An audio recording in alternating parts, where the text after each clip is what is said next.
Good morning. Welcome to our webinar on extended producer responsibility specific to electrical and electronic equipment organized as part of Betriber&Emwelt. We will spend about 1 hour together. After my brief introduction, Nadine Bertrand from the Environmental Agency will outline the legal framework and obligations of electrical and electronic equipment producers. And Andy Maxent from Ecotrel ASBL will present the responsibilities and services of an accredited organization. Then you will have the opportunity to ask questions during the Q&A session after the presentations. You can send your questions during the event using the Q&A tab. We will answer this during the Q&A session. After the event, you will receive a summary email with a link to the presentation and the recording of the webinar. To start, I would like to tell you a little bit more about Betriber&Emwelt. Betriber&Emwelt, which means companies and environment, is an initiative of the Luxembourg Institute of Science and Technology in partnership with the Ministry of the Environment, Climate and Biodiversity and the Environment Administration. It is a regulatory and environmental information platform for Luxembourg companies. Its objective is to proactively raise awareness and inform companies about regulatory and environmental topics, to improve their compliance with regulatory requirements, and to turn different environmental policies and requirements into an opportunity for innovation. To this end, free activities are offered to companies in collaboration with partners. These partners may include administrations, professional federations and chambers, as well as institutions. The activities offered are available on the website betriber&emwelt.lu, which is in French.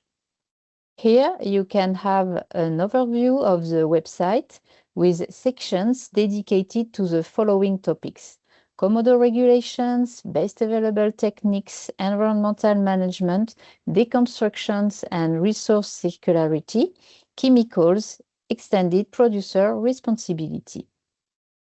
Betriber&Emwelt offers you concise, simplified information that is accessible to non-experts, tools and guides, events. The latest news is posted online regularly, a thematic newsletter on EPR, and a newsletter is sent out every quarter. You can subscribe to it using this QR code. I invite you to do so to stay up to date with the latest news and upcoming events. Betriber&Emwelt is also present on social media, on LinkedIn and YouTube. If you would like to learn more about regulations relating to the environment and chemicals, please subscribe to the Chemicals and Environment Luxembourg channel, which covers the activities of Betriber&Emwelt and the REACH and CLP Luxembourg helpdesk. You can find simplified and summarized information on EPR on the Betriber&Emwelt website in the Extended Producer Responsibility section, with subsections dedicated to electrical and electronic equipment, packaging, batteries, tobacco products with filters. Here you can see an overview of what you will find in each subsection, including frequently asked questions, links to regulation, available documentation, tools, useful links at national and EU level, and contact details. For the event, presentations and videos of webinars are available on the website. To find them, simply click on Resources in the top right-hand corner, then Events. go to the archive section and select the year of the event. For example, you will find the webinar in French organized last year on EPR. We have already scheduled one webinar on the revision of the agreement system in French next week. Finally, you will find Betriber&Emwelt's contact details here. Now, I will give the floor to Nadine from Administration of Environment. Good morning, everybody. I hope you can see my screen. Yes. Okay, good. So I'm from the Environment Administration, and today I'm going to tell you about the extended producer responsibility for electrical and electronic equipments. And the big question is, how can you comply with your legal obligations? So what I propose to take you through it is the first question, well, what is it about? What is EPR, the Extended Producer Responsibility? It seems quite complicated notion. I'll explain it to you. Second question is, are you concerned by it? Are you in it and must you comply? We'll see the specific case of installers of equipment and repairers. We will briefly see which type of equipments are concerned by this principle. Let me already say that I will use these shortenings instead of saying always electrical and electronic equipments. I might say EEEs. So you will know what that means. And when I talk about WEEE, this means waste of electrical and electronic equipments. So that's our specialist language. We will then see what are your various obligations, what says the law in Luxembourg about it, and how can you comply to it. So first, what is this EPR principle? To explain it, I would like to show to you this life cycle of a product. First of all, an EEE, an electrical equipment, is designed and manufactured. Respectively, here in Luxembourg, it is important so to be placed on the market. So the placing on the market is a very important first step here in Luxembourg. Once placed on the market, an end user, be it a private person or a business, will buy that equipment and then use it. At one point, the user stops using that equipment, either because the equipment is broke, doesn't work anymore, or he doesn't want it anymore. Then there is one possibility, which is reuse. He can say, this equipment can still be used by another one, so I give it for reuse, or I don't want it anymore. So now it is waste. So this is the second important step. There was a production of waste. When we produce waste, well, it's like when we are at home. The first thing to do is we must sort our waste. It is always better to sort it, so to bring every waste in the righteous path. But an equipment which is electrical can only correctly be sorted if it is easy to sort. For example, if it is done with monomaterials or unwanted substances, meaning chemicals, for example, POPs or PFAS. The battery, which is removable, is another important element. If a battery is not removable in an equipment, it cannot easily be sorted. After we have sorted our waste, Then it goes into treatment. That means first possibility to treat our waste is to prepare it to be reutilized. So maybe this equipment can be refixed, for example, and cleaned, and it can be used again. But you see here above, this is only possible if the design and the manufacturing of this equipment has made it long-lasting. The equipment must also have been designed without any built-in obsolescence, material or IT obsolescence, and it must be repairable. That are conditions to favor the second hand of this equipment. Another solution, which is not that good but still good, is to recycle this equipment. But a good recycling, high quality recycling, is possible if there are not too much unwanted chemicals, for example, in this equipment. And the last possibility to treat this waste is to dispose it. Then clearly we have lost resources if we do this. So now, where do you possibly are in this chain? Well, if you put such equipments on the market, you are in the first step, you are the product producer. So the actor who places a product, here an electrical or electronic equipment, on the market in Luxembourg, is the product producer. So he is responsible for the waste of this future product that he sells. Why is that so? Well, we have just seen that this actor, especially if he's the manufacturer, he has an influence on all the process of the end-of-life management of this product. Can this product be sorted correctly? Does it have many chemicals in it that are problematic? Does the battery can be removed or not? So these are all choices of the product producer. And that is why this producer bears the responsibility of this end-of-life part of the EEEs.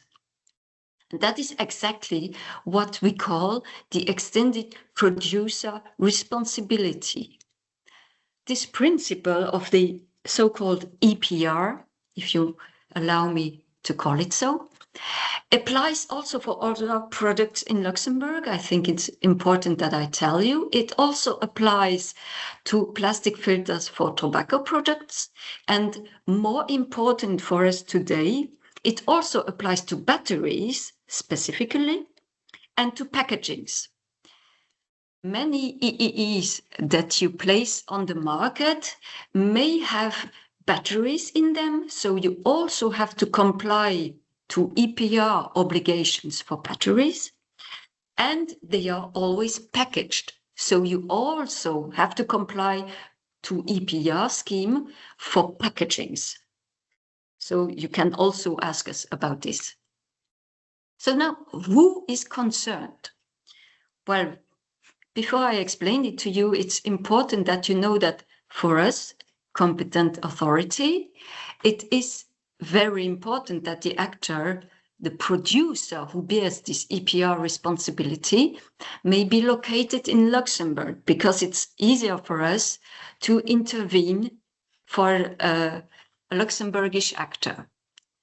Thus, the actor that we call the product producer, in this case it is the producer of an EEE, may be three different types of actors.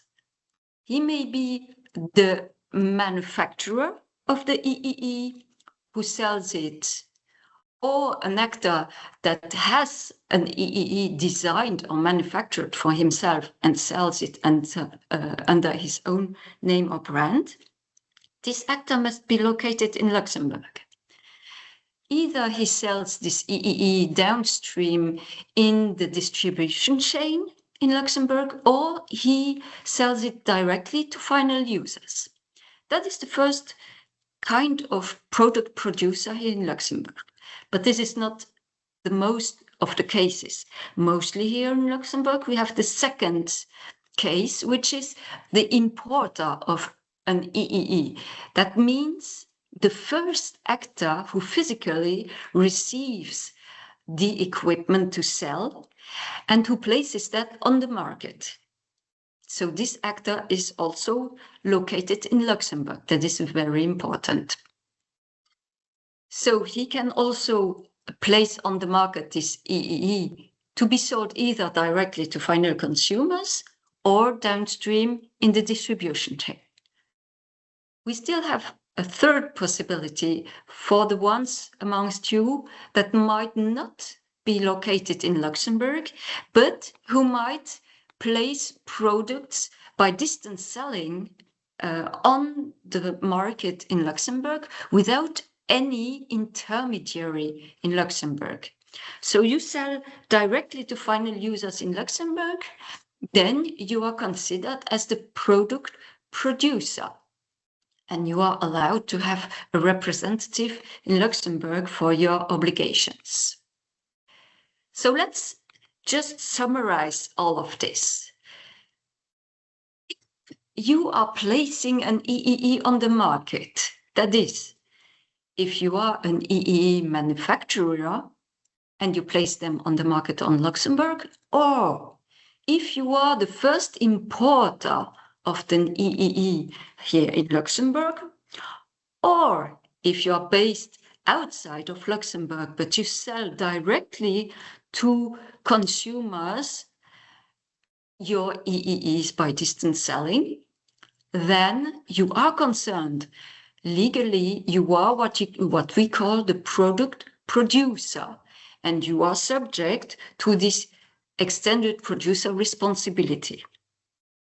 Now, if you are a downstream actor in the distribution chain, for example, you sell or you install EEEs in Luxembourg, but you are not the manufacturer and you are not the first importer of this equipment, because, for example, you have a supplier or a wholesaler in Luxembourg, then you are not concerned. It's not you that is the product producer, but it is this manufacturer or this first importer.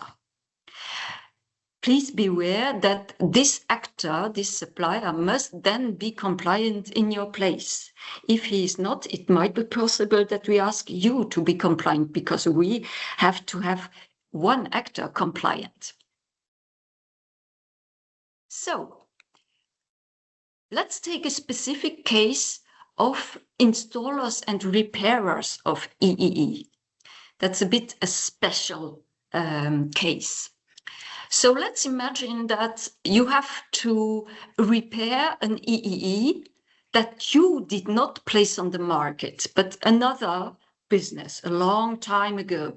So it is the responsibility of that business that placed the equipment on the market to ensure all its treatment. He is the product producer, not you. And for professional equipment, he must at least ensure the financial treatment of the waste. So what if this business does not exist anymore or does not take his responsibility? Then it is your client's obligation to deal with the waste. It might come up that the client asks you as installer or repairer to handle the waste. That is very frequent. In that case, you can absolutely do it, but then you are allowed to invoice this service, because in this case, you are a service provider for let's say, the sorting and the transport of waste. So let's take the further case you could not fix the equipment and you had to replace it by a new equipment. Then the new equipment that you set in, if you have placed it on the market, for example, if you have been the first to import this equipment in Luxembourg, then you are the actor who places it on the market. Excuse me. Then you are concerned. You are legally what we call the product producer, and you are subject to extended producer responsibility for this new equipment. This is also the case if you install second-hand EEEs. Beware of this. Now there is another case.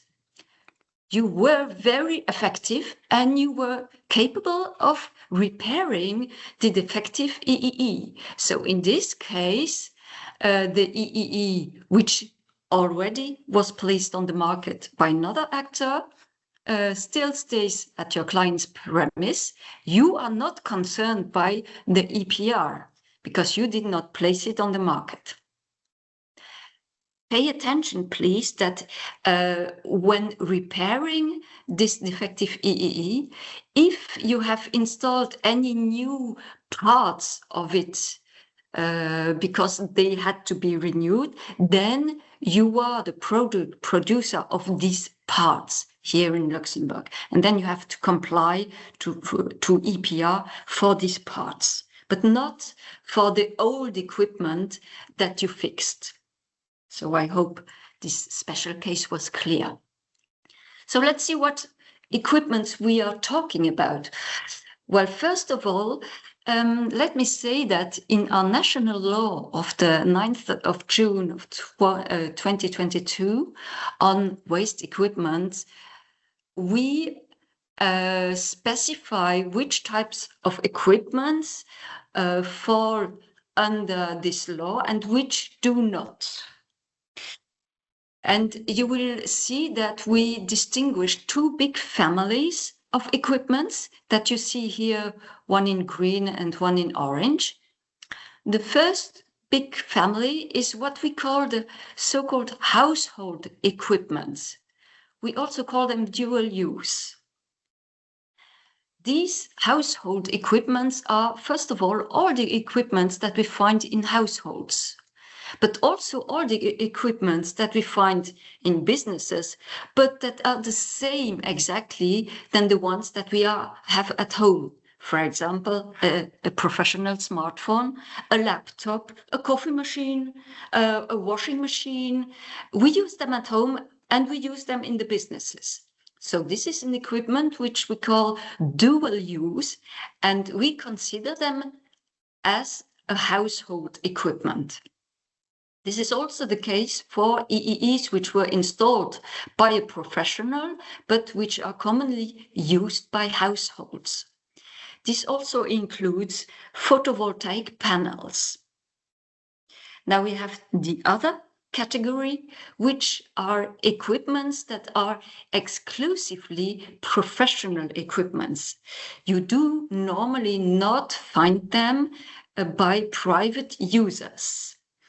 So you have either equipments that were bought directly by professionals or EEEs that were installed in the premises of the business. So this is a bit another case. So now let's see what are your obligations if you are a product producer in Luxembourg. Well, your obligations are detailed in this law of the 9th June 2022 on waste from electrical and electronic equipments. And the first obligation that you have is to register in our administration. The second obligation that you have is a bit more complicated, is to set up a waste management system for the WEEEs that will be produced by your consumer when he ends up, when he has finished to use the equipment that you sold to him. You also have to finance this waste management system. And you must know that for the household and dual-use equipments, this take-back of the WEEE must be for free. The law also says that you have to meet collection rates. These collection rates are set by the European directive linked to WEEE, and we have to reach every year a collection of 65% of the EEEs placed on the market. That's a bit simplified how I say it, but you must know that this is also your obligation to meet and to respect these collection rates. You also have to meet recovery and recycling rates, but usually this is easier to make, let's say it so. The law also tells you that you have to carry out awareness-raising actions. So to explain to end users why it is important that they do not throw away their WEEEs in the residual municipal waste, for example, or in the forest. So that is also your task. And you also have to ensure the marking of your EEE, you know, with that cross dustbin. That is an obligation. And then finally, you also have to inform us by an annual report on this whole activity. That means that every year you have to give an annual report to our administration, explaining how many quantities of equipments you have sold and how many equipments which have become waste you have collected and reused or recycled. Now, how can you comply to this? Because it's a lot of obligations. We are very aware of it, and that is not your first business, let's say it. Your business is to sell equipments. So, let's see two different cases. The cases of the dual-use equipments and the exclusive professional equipments. So first, for the producers who place on the market dual-use equipments, meaning household equipments, then it's very easy. The law says you have to comply by becoming a member of a producer responsibility organization. This is a collective system. And in fact, it is an obligation, but it's a good obligation. Because, as I wrote it, each to his own trade. Your business is to sell something, and your business is not imagining recycling. So a producer responsibility organization has been created in Luxembourg by the EEE producers to take in charge of all these obligations that we just talked about. In Luxembourg, we have one PRO, how we call them, for these electric devices. It is the non-profit association Ecotrel, which will talk after me. So this is a good thing to you, to be obliged to become a member, because they will do everything in your place. You will see it's very simple. Now let's take the second case of the professional EEEs. In this case, you have the choice. You can become a member of Ecotrel that will take your obligations in that field, or some of these obligations.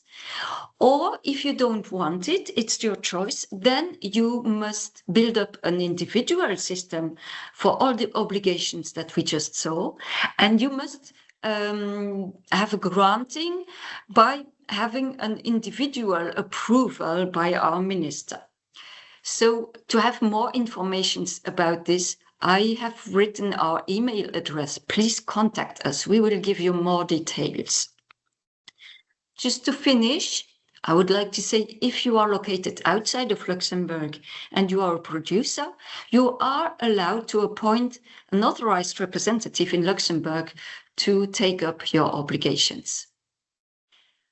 I think it's also important that you know that other actors, meaning the distributors of EEEs in Luxembourg, also have an obligation.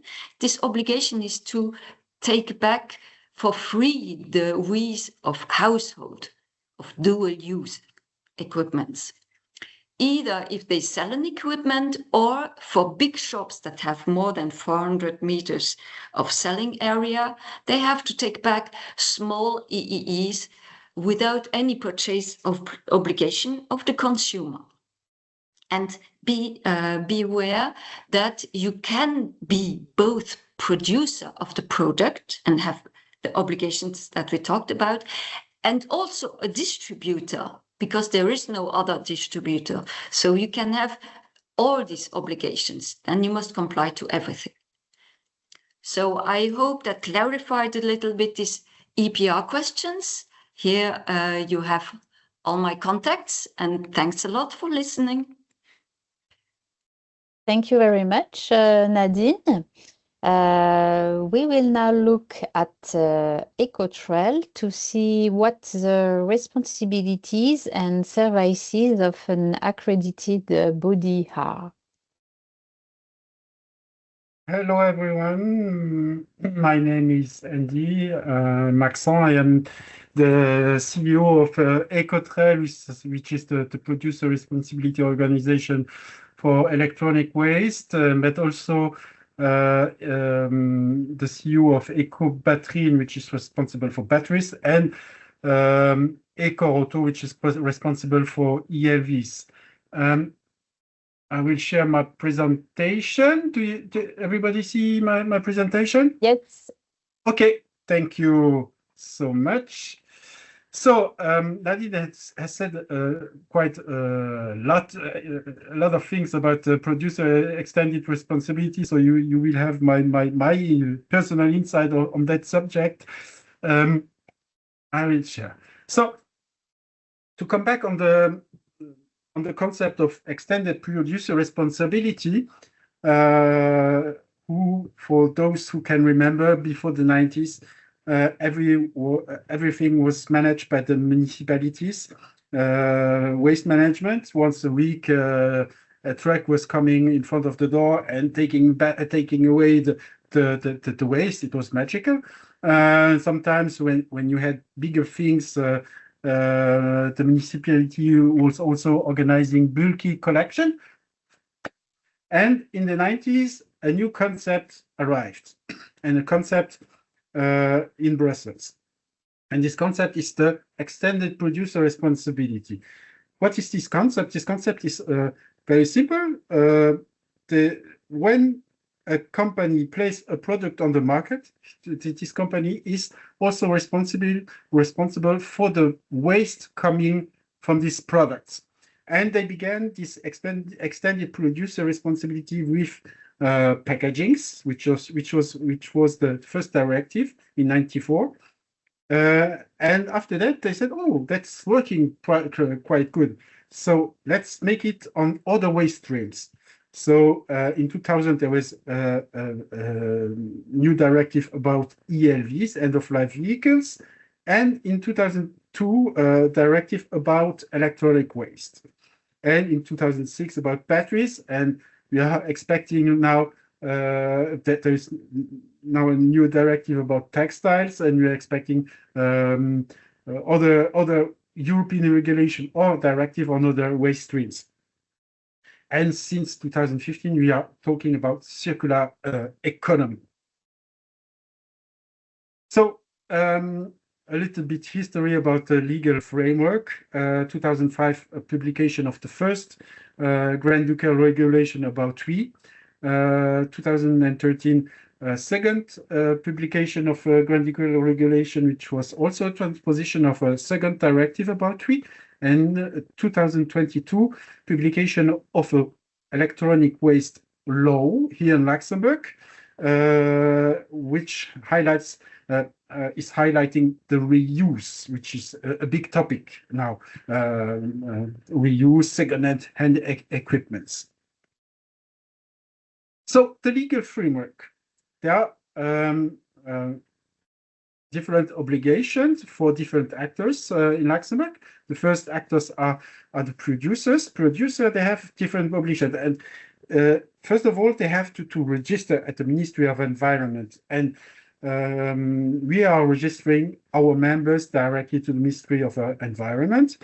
The producers, which is a term used in the normal language, which is not really representing who it is.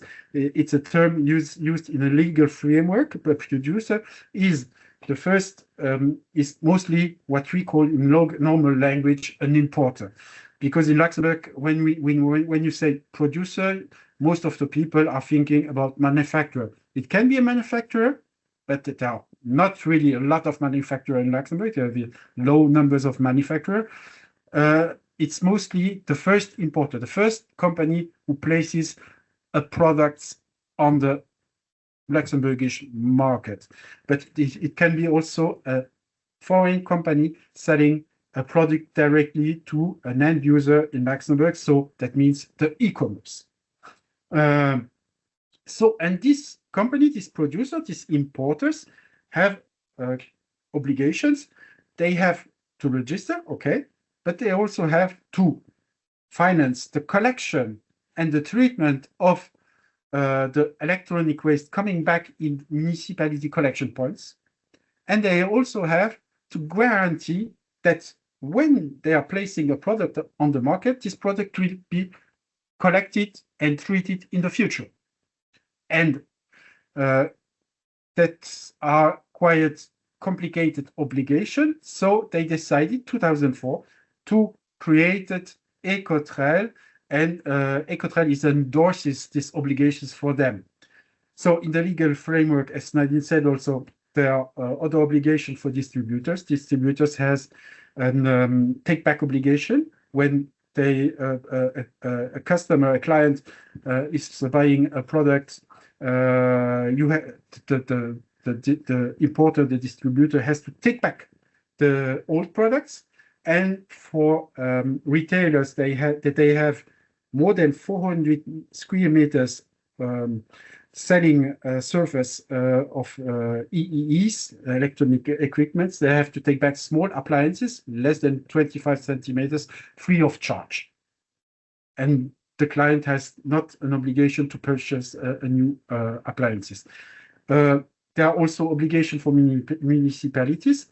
Municipalities has to accept free of charge WEEE from household, also WEEE from distributors, but under certain obligations, certain conditions, and there is also a collection rate obligation everywhere in Europe of 65%. Most of the countries in Europe are not reaching this collection rate of 65%. There's only Bulgaria and Lithuania who has reached this collection rate. So there is probably a problem in the methodology of calculation of this collection rate, but that is another topic. So, as I said before, in our local law about WEEE of the 9 June 2022, there is a big article on reuse here in Luxembourg, which reuse is a big topic. So Ecotrel was founded, is a producer responsibility organization founded by producers and was founded in 2024. We are a non-for-profit organization, but that is required by the law, the waste management law. We are required to be a non-for-profit. So we are at Ecotrel, we have more than 940 members. There are different type of producer, from big producer, as you already know, big retailers here in Luxembourg, as Auchan, Cactus, and so on, to small producer like jewelry shops, which are also producer. And we are covering household appliances, but also professional appliances. Last year, in 2025, our members placed on the Luxembourgish market 7.7 million of products on the market, and we collected 5,500 tons of electronic waste. So that's what it looks like. The producer, so the importer in Luxembourg, they have to register at Ecotrel. So he declares what he places on the market, and he pays us for every product he places on the market a recycling fee.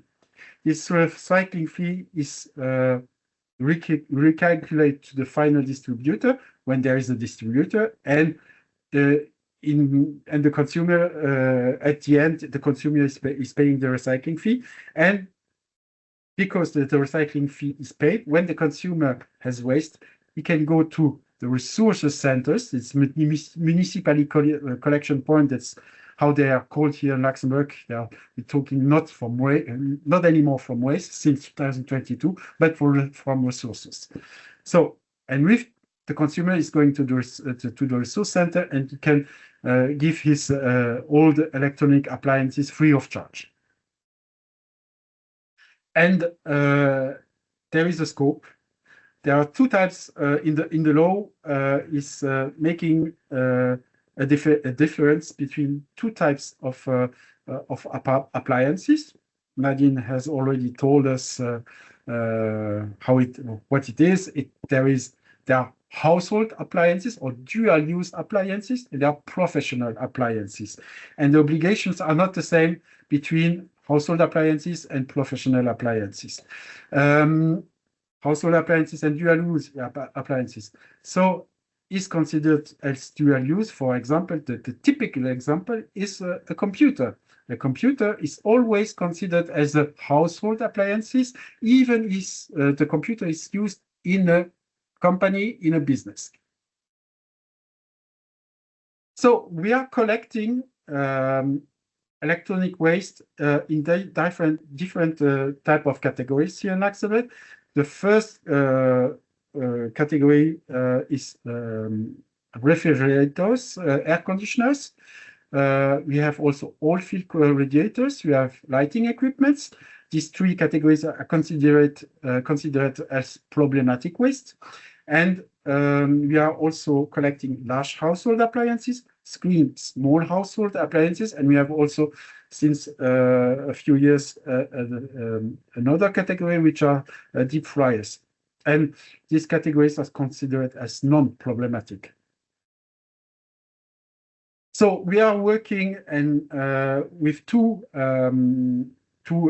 subcontractors which are working for us. We do not make by ourselves the collection of WEEE in Luxembourg.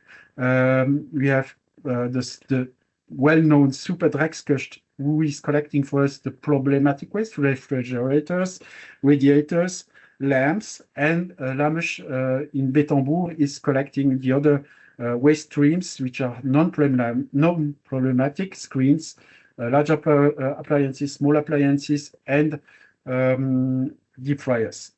But we have also a list of approved collectors in Luxembourg. Every company can work with any collection company in Luxembourg. They are not obliged to work with the Super Dreckskust or Prezero Lamesh. So on our website, you can find all the necessary information about collection. We also work with social providers, which is a good thing for the social economy here in Luxembourg. And here is a map of Luxembourg. So the main points you see in green are the sources center, the municipality collection points. But distributors, professional users, when they have bigger quantity of WEEE, they can also go deliver their WEEE at our sorting center. There's in the south, you have La Meuche in Betriber, and in the north, you have the Superdrecksköcht in Colmar. So that's how we collect the containers we use for the collection of WEEE in Luxembourg. We have the big green containers are used for fridges and other cooling appliances. The dark green is used for big appliances and screens. The small gray containers are used for small appliances. You have also an example of how we collect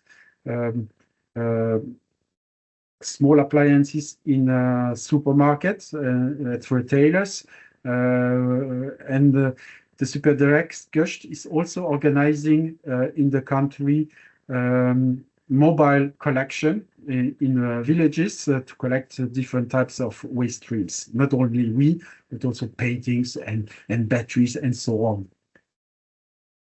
So, and we have in Betriber with La Meuche, with our non-problematic electronic waste manual disassembly. We are very proud of that because we are one of the rarest in Europe doing manual disassembling. The manual disassembling is here to first of all, depolluate the electronic waste. Depollution is mainly to take the batteries out of the electronic waste, but not only. If I take the example of IT equipments, in an IT equipment, in a computer, for example, there are metals, there are plastics, there are different types of metals. You have aluminium, you have normal iron, you have the processors, the motherboards. On the motherboards, you have the RAM, in which you can find gold, and you can recover gold. So after La Meuche, the trucks are going in recycling plants, dedicated recycling plants in consideration of the different metals we are recovering. And for your information, as you might know, there are no recycling plants in Luxembourg, but we have also a proximity principle. That means that we are only going for the recycling in plants in our neighbor countries, France, Germany, and Belgium. So with the municipality collection points, we have since 2018 introduced a project which is called social reuse. This project is for citizens when they think their product can be reused, they can place these products in a dedicated area in the resource centers, and then social providers are taking back these products, and when they can be reused, they are then placed back on the market. And we are working with two social providers, Nayarbust, which is dedicated to small appliances, and Digital Inclusion, which is taking back IT equipments. So that is the map of the different social reuse municipality collection points which are in the social reuse projects. The city of Luxembourg will introduce the social reuse normally in June. So this is thank you for your attention. This is from my part, and I will stop my presentation. Thank you. Thank you very much, Andy, for your presentation. We will now move on to the question and answer session. So the floor is yours. You can ask your questions in the Q&A tab. If you want to stay anonymous, please tick on the appropriate box. So do you have any questions?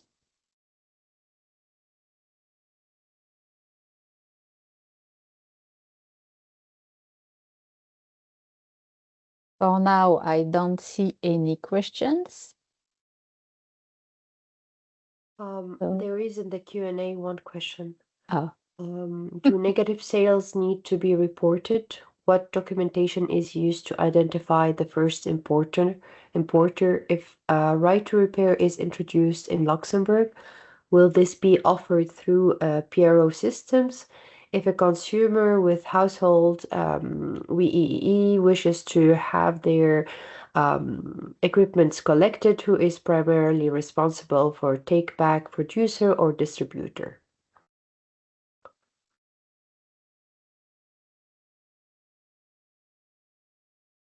And there's another question. I will read it afterwards. Okay. So Nadine or Andy, who will answer these questions?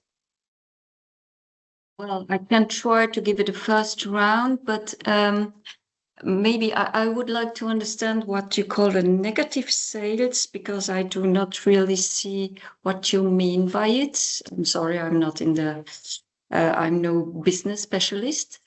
So about the documentation to identify the first importer, well, it's very simple. It's not documentation that you have to provide. It's simply, if you are the first to receive physically the equipment, then you are the first importer. If it's not you, but another business, then it is that one business who will be the product producer.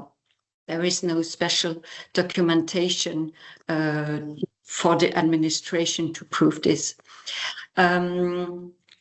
About the right to repair, this is still to come. I do not have my colleague responsible for this field with us this morning, but this is not an obligation for PRO systems. So we will see Ecotrel already takes over many reuse responsibilities, and we are very happy about this. So we will see if right to repair is to be combined with Ecotrel or not.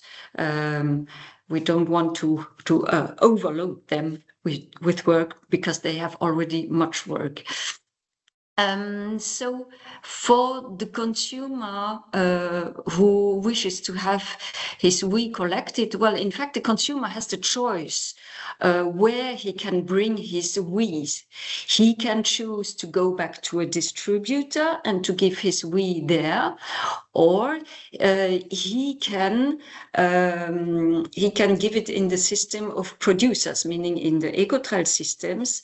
And we just saw that he has many possibilities. But it's always the producer who has the responsibility to organize all the systems, but the distributor has also his obligation to take back the EEE if he wants.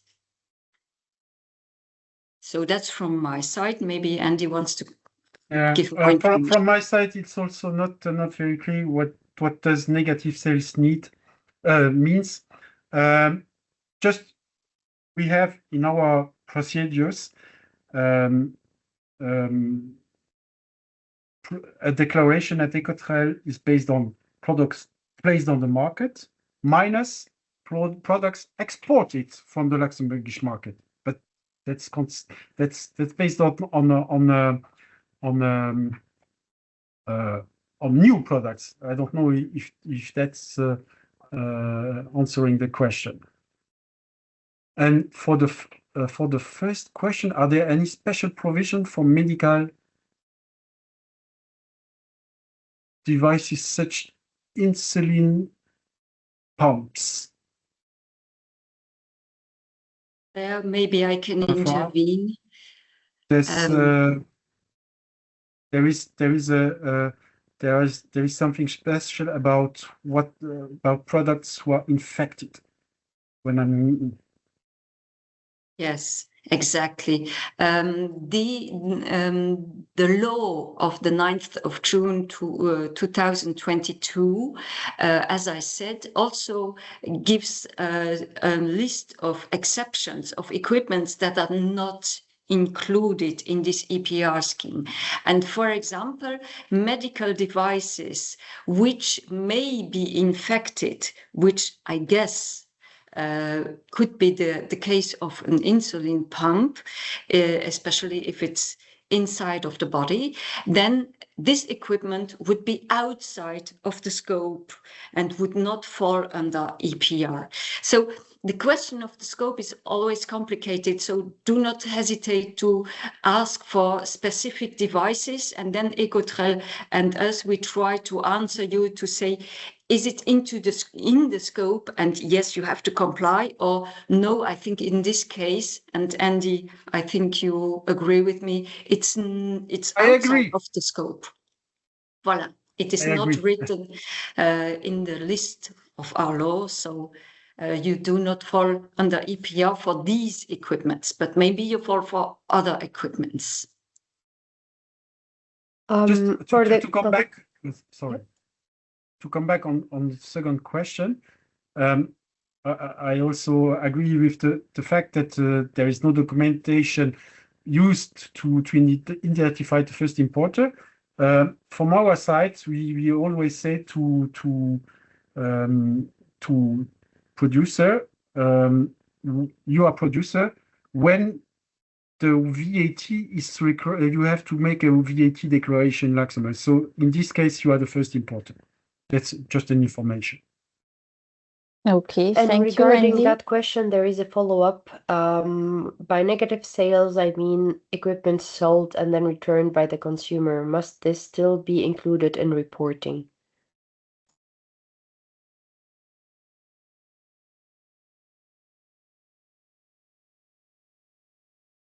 Can you read the question again, please? Because I do not see it. So, sorry. It's mentioned, sorry, by negative sales, I mean if EEE is sold and then returned by the customer, must this still be included in reporting?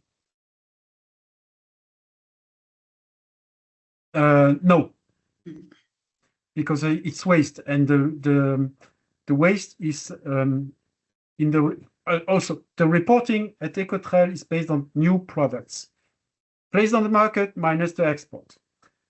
After that, we are receiving reporting from our subcontractor about the WEEE which are collected. So which means what consumers is giving back to distributors and then going in our collection network. So that producer don't have to report WEEE. Okay, thank you. I don't see other question. So I think it's time to close the event. So thank you to the Environmental Agency and Ecotrel for enlightening our participants on electrical and electronic equipment EPR. If you have any questions, please do not hesitate to contact me and our speakers. So thank you again for your participation, and see you soon. Bye-bye. Bye. bye.